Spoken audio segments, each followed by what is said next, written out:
fighter planes based in England, operating in the skies of Western Europe against the German Air Force. This is the P-47, the Thunderbolt, a fast, tough, high-altitude fighter with a dive like its name and an 8-gun blast in its wings. Here is the Lightning, the P-38, master of the air in many theaters of war. The long range and concentrated firepower of this great fighter counted in Western Europe, too. The Mustang, the P-51, longest range fighter in the world. Speed, fast climb, quick dive, tight turn. A fighter pilot's dream. Into these three great fighters, America poured its genius, its millions of man-hours of labor, its faith in victory against the Luftwaffe. And in their single cockpits, it placed its carefully chosen sons, trained to a fighting edge, trained as never before. Here is their report, catch as catch could by their own gun cameras in the instant of action, and delivered in return for your toil and your treasure and your high hopes.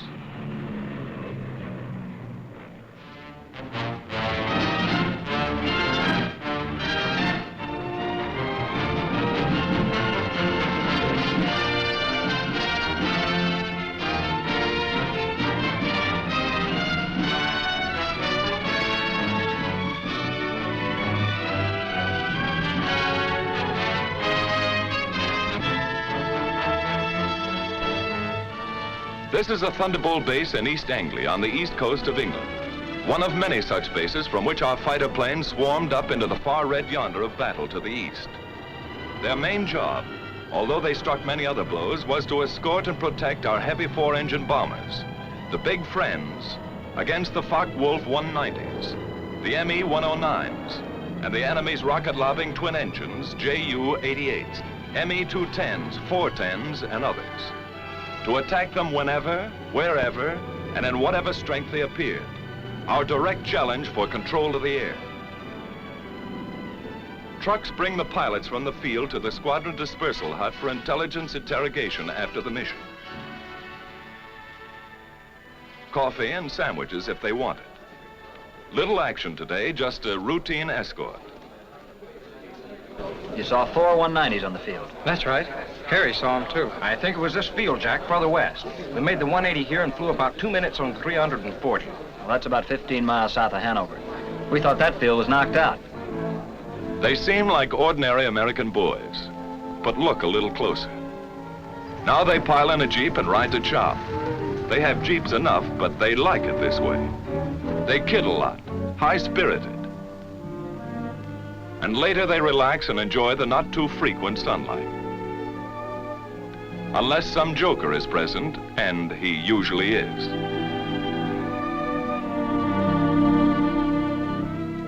They keep pretty fit, ready to stand anything up to 7 hours in a single seater in substratosphere, alert every second. And they keep their eye in. This fellow has 22 destroyed. Well, he may have if he keeps at it. And they won't be clay pigeons.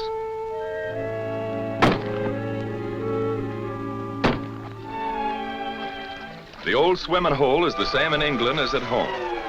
They had a beautiful summer in England that day.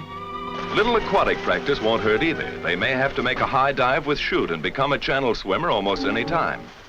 Of course, it gives their airborne pals a fine chance to practice low flying a bit.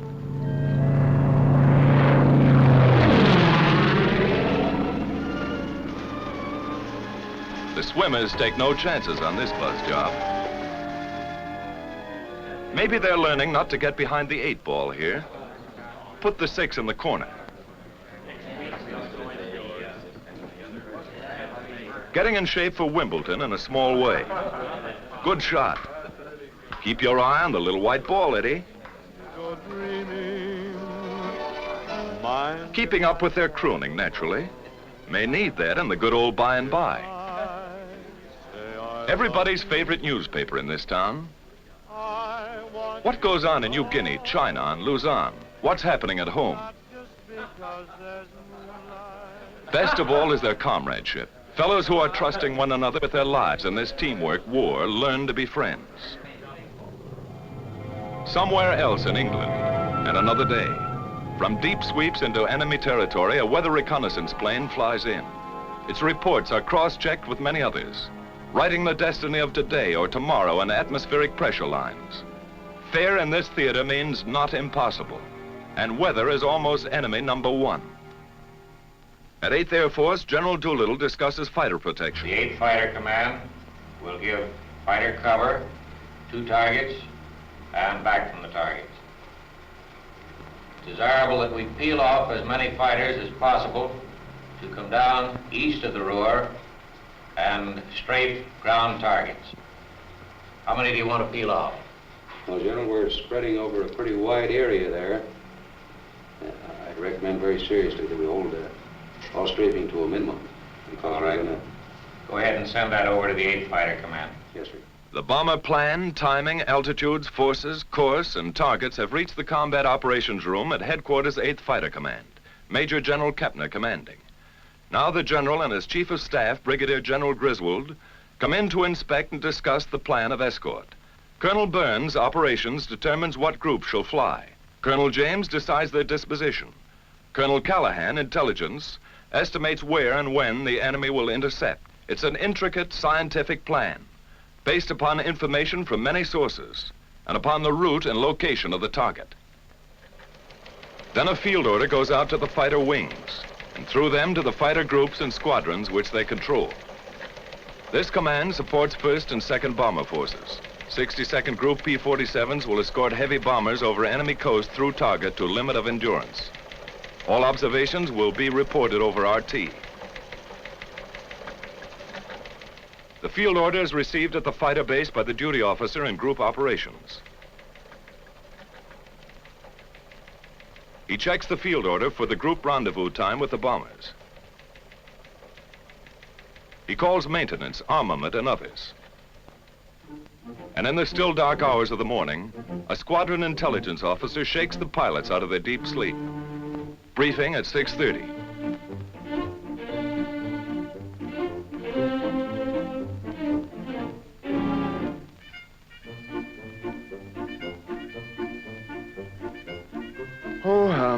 Why can't they fight the war at a reasonable hour?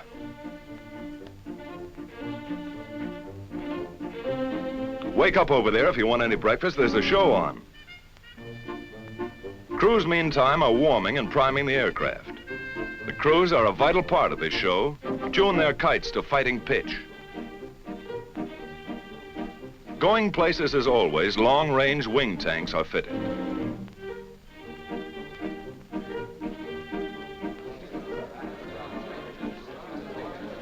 Now briefing and everybody present. The colonel comes in.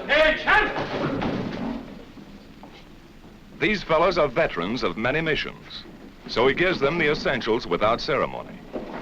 Okay, boys, today we're going to escort 10 boxes of bombers, 36 ships to each wing.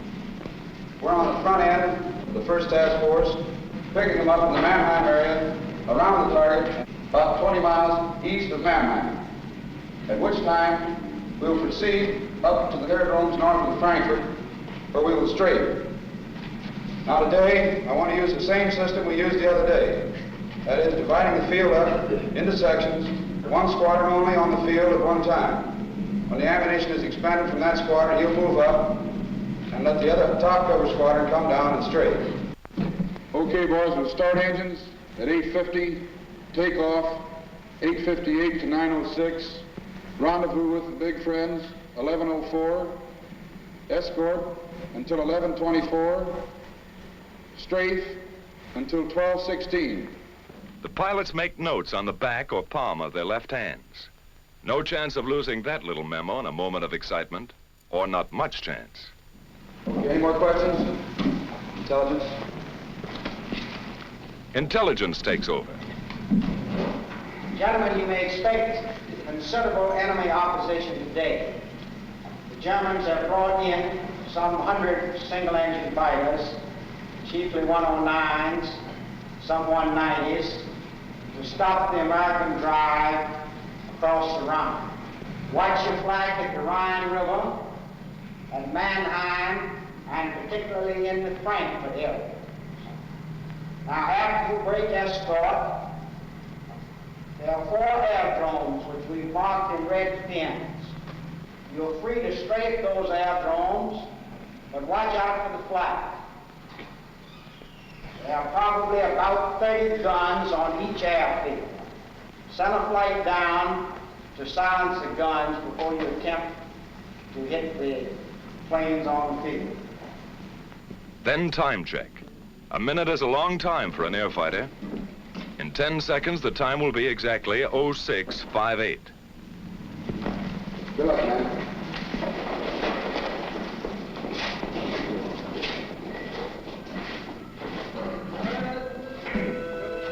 Surprised? These fellows know what's at stake. Each man takes his emergency kit and empties his pockets. A scrap of paper might tell a big story to enemy intelligence if he has to bail out. Last but not least, each pilot picks up his chute and rubber dinghy on the way out. 20 minutes before takeoff time, trucks bring the pilots to their planes. The group leader gives his own flight special instructions. Techniques are proven and fairly standard, but they're rugged individualists, these fighter boys, and each leader has a few ideas of his own. All right, let's get aboard. Helmet is not only for warmth, it holds radio earphones too. Oxygen mask contains the mic. No hands to spare on this one-man kite. Here this pilot will fly and fight in the icy substratosphere or dusting the treetops of Germany for anything from 4 to 7 hours. Oh, my aching back.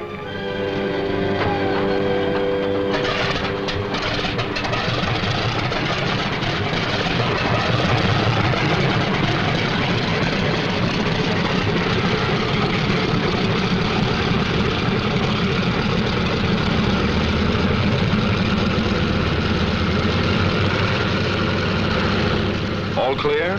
Let's go. Take off by 2s on the quarter minute. Element leader and his wingman. Expert takeoffs and landings are a point of pride with every squadron.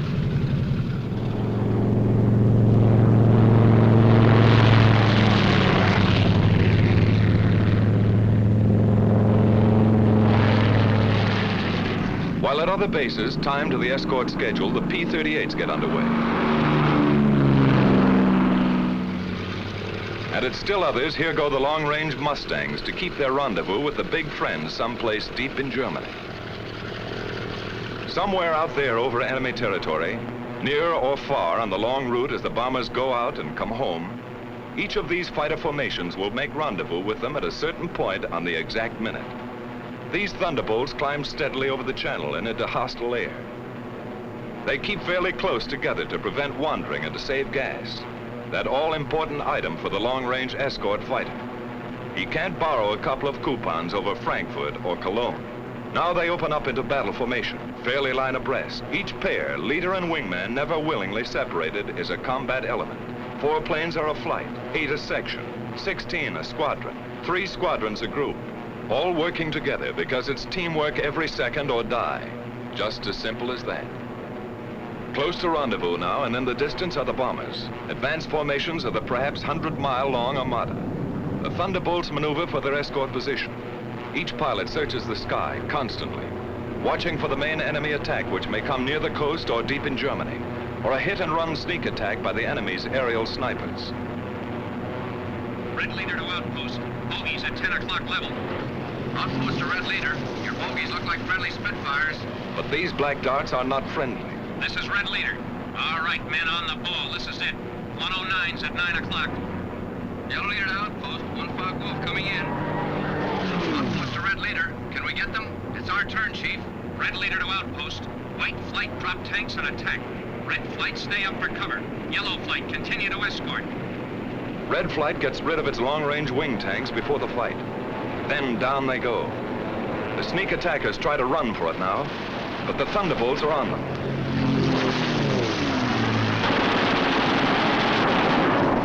With the touch of the finger on the stick, a camera and 8 machine guns are put into action. Small cameras set on the wings make the record. Poor pictures due to gun vibration. But you see it when it happened, as the pilot saw it.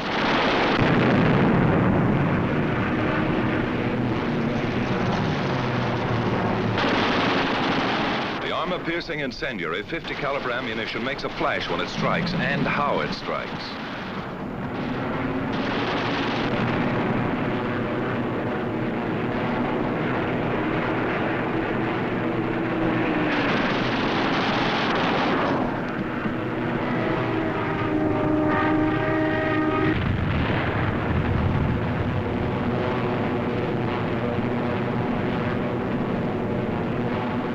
Bombers, ready with their own guns for anything that slips through, didn't need them this time.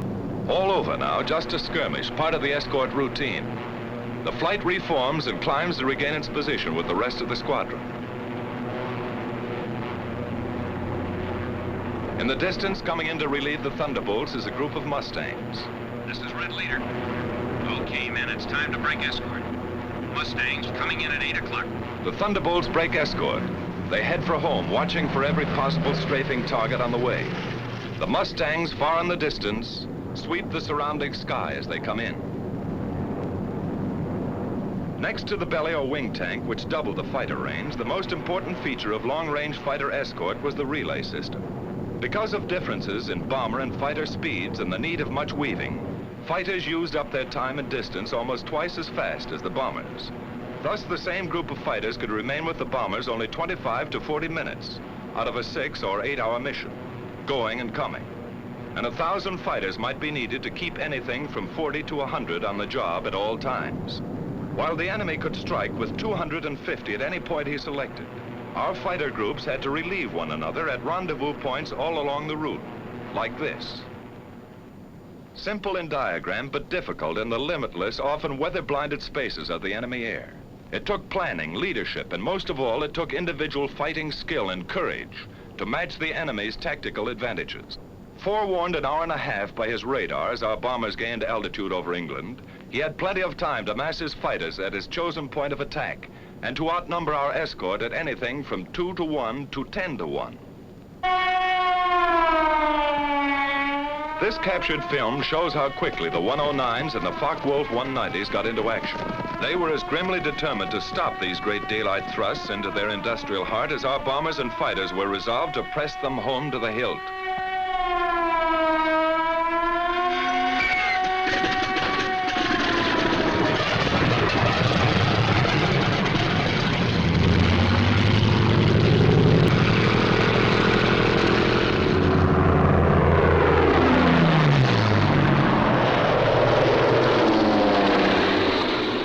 In Germany now, weaving ahead, above, below, and all around the bombers like a screen of destroyers protecting the main fleet. A group of escorting Mustangs watches every corner of the sky. They don't have long to wait. Ceaseless training plus battle experience has taught them to recognize the enemy almost by instinct.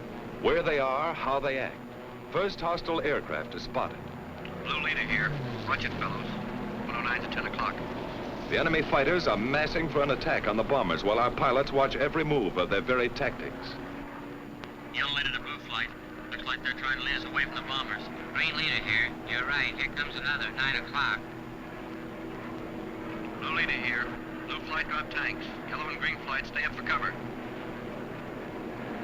The Mustangs drop wing tanks and plunge into the fight.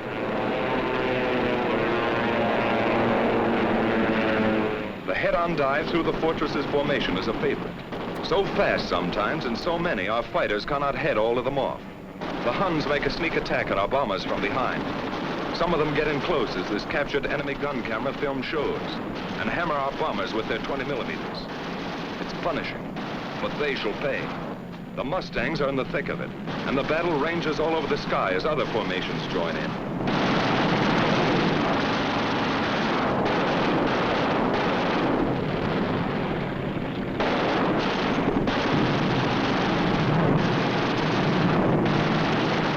Jerrys attack in waves and sometimes inflict great damage before they're driven off.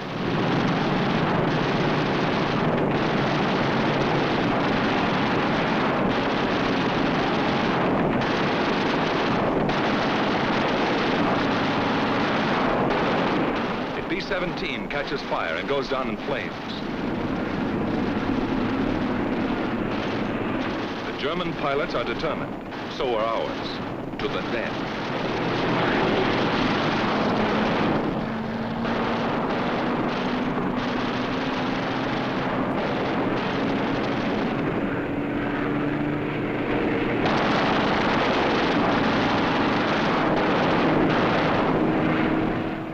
tail shot off, but still going ahead.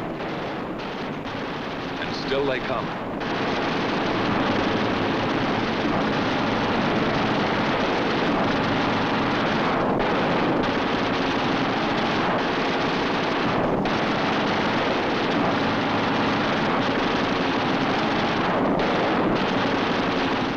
We lose another, but they cannot stop us.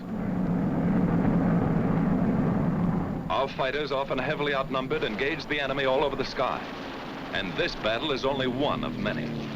Day after day, month after month, Mustang, Thunderbolt, Lightning, against the ME-109s and the FW-190s. Our fighters attacked, attacked, attacked. 2 into 10, 6 into 50. They broke up the enemy's mass assaults. Then his shattered flights were pounced upon and destroyed individually. Our victory column soared at the rate of 4 to 1. Great and gallant days they were. Many new aces, many empty places. Victory, victory, death, victory, victory.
While our ever-increasing fleets of fortresses and liberators pressed relentlessly onto their targets, whenever attacked, they defended themselves with legendary gallantry and effectiveness.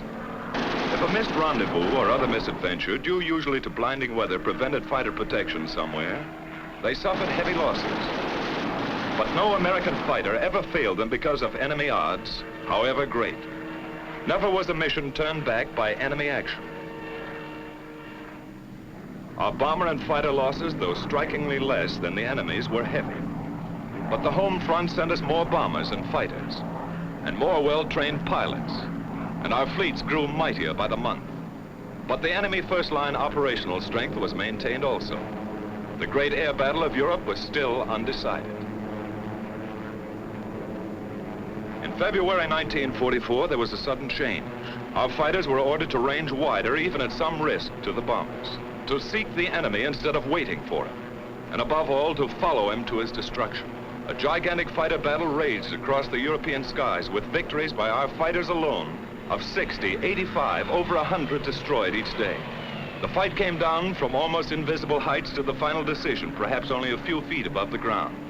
Enemy warplanes of every kind and in fantastic numbers were splashed all over the landscape of northwestern Germany and occupied Holland, Belgium, France.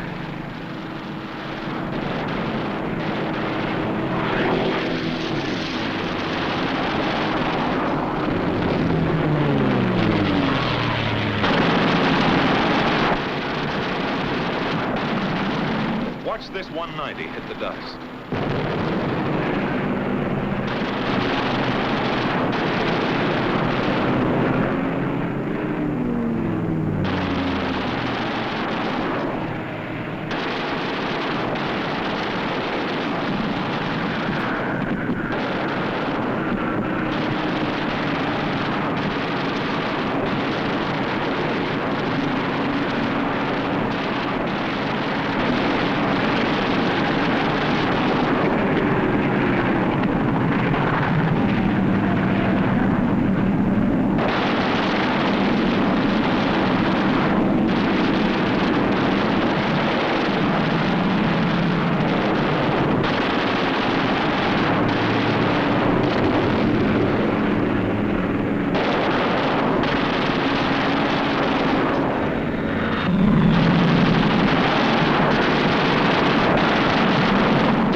both sides aware of the coming events and air domination itself at stake. Once again, a better cause, better planning and leadership, better equipment, and beyond everything else, the know-how valor of our fighter pilots gave us victory. Only this time it was decisive. So many of his aircraft exploded over his own forests and housetops, or were driven, flaming wrecks, into the ground.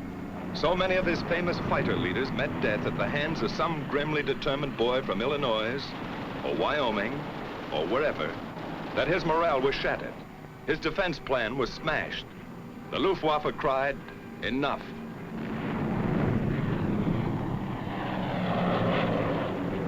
And the day arrived when a huge 8th Air Force bomber mission with full fighter escort was flown to Berlin and back in good weather without challenge by a single enemy fighter.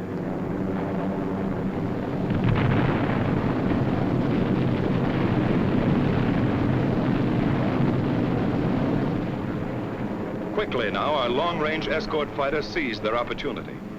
Since the enemy did not come up to fight, down they went to blast his planes to pieces and burn them on his own aerodromes all over Western Europe and the very heart of Germany. It was the most savage and devastating fighter ground attack on record. Returning from unchallenged escort duty and on many special missions, they burned his aircraft by hundreds, harried him from one airfield to another, forced on him a degree of dispersal ruinous to his efficiency.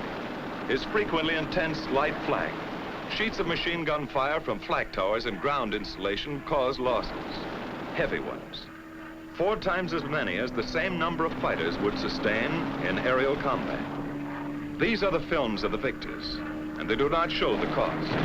But our fighters never flinched, and by their fine courage facing destruction in single-engine planes only a few feet above the ground, 500 miles from their bases, they smashed the heavily concentrated front-line operational strength of the German Air Force forever.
These Jerry revetments could be attacked only through the front door.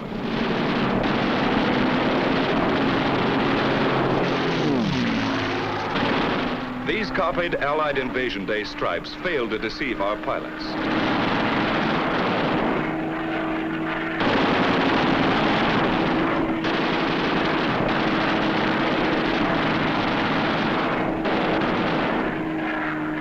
The enemy often dispersed his aircraft in the woods fringing his airdromes.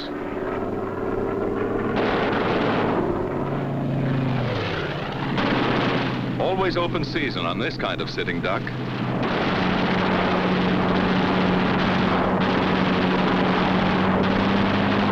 Watch this boy reef it around for another crack.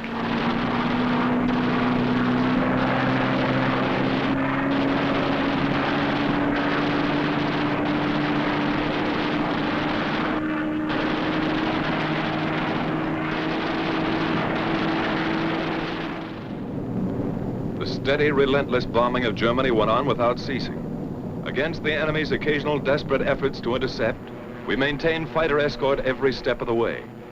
But the sky was ours, and another great opportunity was ours. His teeming, widespread, intricate transportation system. Feeding and supplying the great armies which he counted upon to throw our invasion forces back into the sea. Then something happened.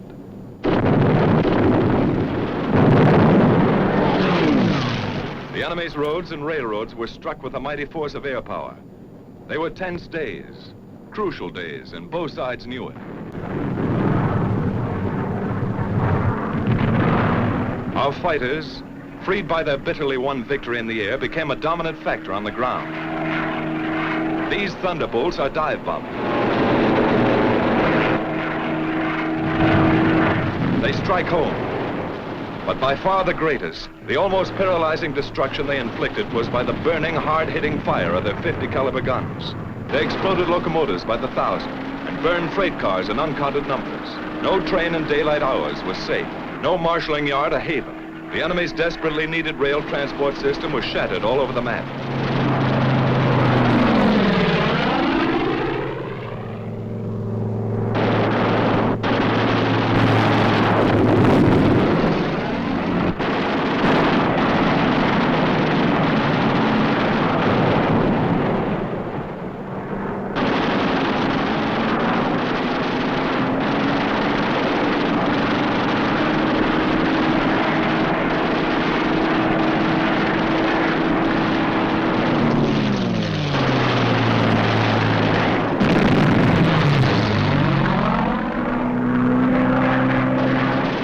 Tank goes up, one of many.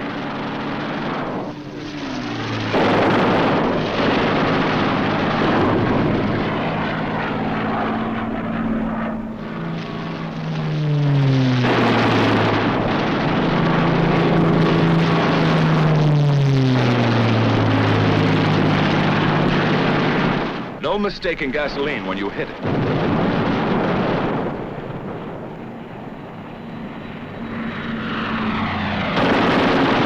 Target too small, even a single railroad car.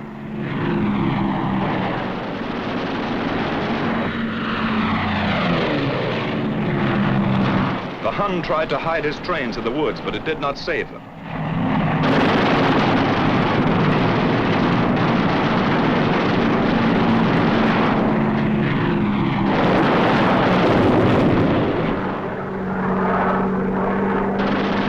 His diversion of traffic to slow-moving barges was no escape. The hail of our fighter fire swept the canals.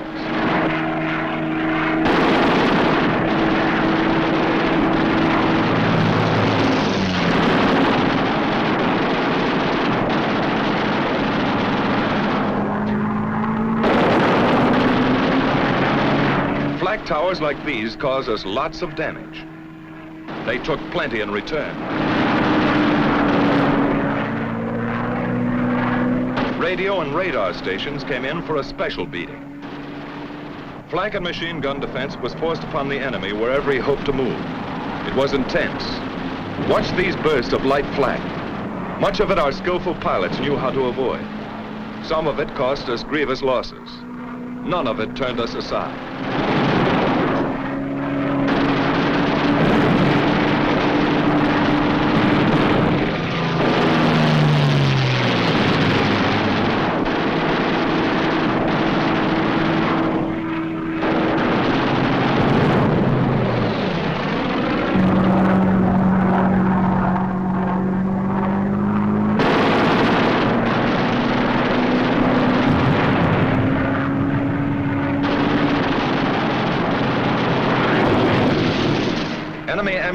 tried to run the gauntlet in vain. Watch this staff car of a high German officer. Was it Rommel? Could be. At the same time came such a scourge of road traffic as never before known. The enemy could move his convoys effectively only at night, was delayed and destroyed wherever he turned the wheel. What did this mean to the German armies in the West? How did it count on Invasion Day and the Battle of Normandy? Here is the picture of the enemy's transportation system as he was able to take it into the crucial test. Yes, this is the report our fighter pilots send back to you. The great armadas of our bombers sailing unhindered through the enemy air. Our gallant armies driving ahead without having to keep one eye cocked over their shoulders. Their gun emplacements unobserved.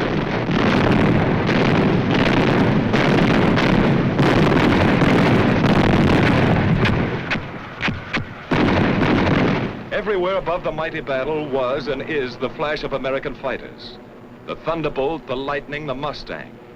The Germans see them deep in their own sky and cringe. Our men see them above the grim fight and cheer. There are remembered names in the mess halls. Major Gerald Johnson, a crack shot.